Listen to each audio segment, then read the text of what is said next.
Hi foodies, అందరూ బాగున్నారా? అందరూ బాగుండాలి. ఎందుకంటే మీరు బాగుంటేనే నేను బాగుండేది. సో ఈ సోదంతా అనవసరం. ఫస్ట్ నేను చెప్పాలని ఏమనుకుంటున్నానంటే, ఇది నా ఫస్ట్ వీడియో యూట్యూబ్లో. అంటే ఆల్రెడీ 2-3 ఛానళ్ళు ఉన్నాయి లేండి, కానీ కుకింగ్ ఛానల్ ఎప్పుడూ లేదు. పెడదాం అనుకొని ఫిక్స్ అయ్యాను, అందుకని పెట్టాను. సో ఇవాళ ఏంటంటే బోటీ కర్రీ చేస్తున్నాను. స్టార్టింగే నాకు ఇష్టం కాబట్టి. బోటీ కర్రీ స్టార్టింగ్ మీరు బోటీని కడుక్కోమాకండి, మామూలుగా నీళ్ళల్లో కడిగేసి ఉడకబెట్టేసేయండి. ఎందుకంటే గంట సేపు పట్టింది మీరు క్లీన్ చేయాలంటే.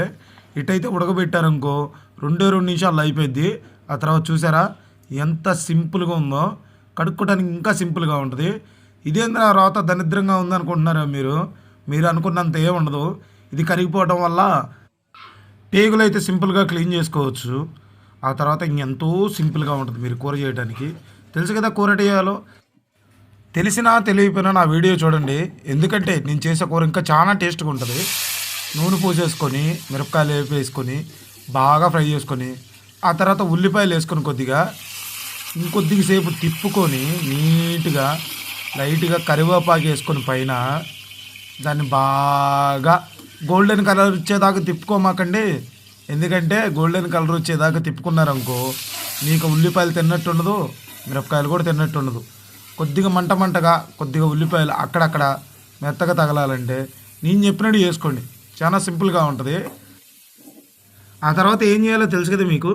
బాగా వేగిన తర్వాత మసాలా వేసుకుంటారు కదా మిక్సీలో, అది తీసి బాండీలో వేసి, మీరు అనుకున్న మసాలా కదండు, దీంట్లో చెక్క, లవంగాలు, గసగసాలు, ఎర్రమిరపకాయలు ఉన్నంత టేస్ట్ పచ్చిమిరపకాయలు ఉండవే, అవి వేసుకొని నీట్గా మిక్సీలో మెత్తగా గ్రైండ్ చేసుకొని బాండీలో వేసుకొని ఉల్లిపాయలు వేగిన తర్వాత బాగా తిప్పుకొని నీట్గా కలిసేటట్టు బాగా తిప్పుకోండి. తిప్పుకున్న తర్వాత ఇంకా సార్లే సోది చెప్పిన సార్లే కానీ తిప్పుకున్నామని అనుకుంటున్నారా? కాదు, తిప్పాలి.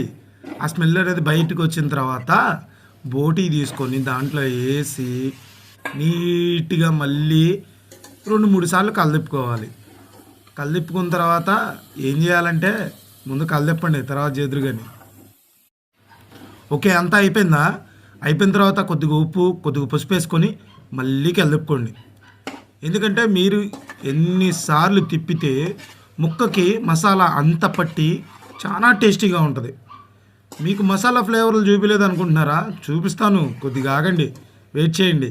మసాలా ఫ్లేవర్లో స్టార్టింగ్లో చూపిస్తాను, ఆ వీడియో స్కిప్ చేస్తారని మధ్యలో అయితే స్టార్ట్ చేశాను. ఇంతకీ నా పేరేందో తెలుసా? రామ్. లైక్ చేసి సబ్స్క్రైబ్ చేయండి, మర్చిపోమాకండి. కష్టపడుతున్నాను డైలీ. చెక్క వేసుకోండి, ఆ తర్వాత కొద్దిగా లవంగాలు వేసుకోండి, ఆ తర్వాత కొబ్బరి వేసుకొని బాగా ఫ్రై కొట్టండి. ఏది గోల్డెన్ కలర్లో వచ్చేటట్టు, ఇది మాత్రం వదిలేమాకండి. గోల్డెన్ కలర్లో వచ్చేటట్టు కొబ్బరి, చెక్క ఇవన్నీ వేసుకున్న తర్వాత చిన్న మంటలో పెట్టుకొని నీట్గా బాండిని తిప్పుకొని పైన గసగసాలు వేసుకొని, చూసారా గసగసాలు ఏంగల టప్ప మన బాంబులు వెళ్ళినట్టు వెళ్తున్నాయి. అట్టగని చెప్పి ఆపమాకండి.